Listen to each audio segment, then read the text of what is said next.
do a little cleanup before I spray on here. Skunk. Y'all niggas need to check it out. Some fire.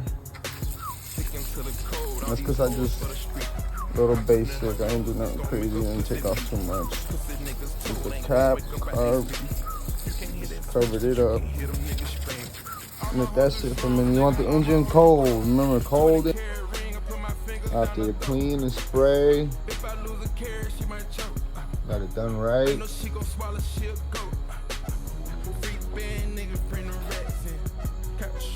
Couple water spots, but I mean, that's that shit that get you put up at the station.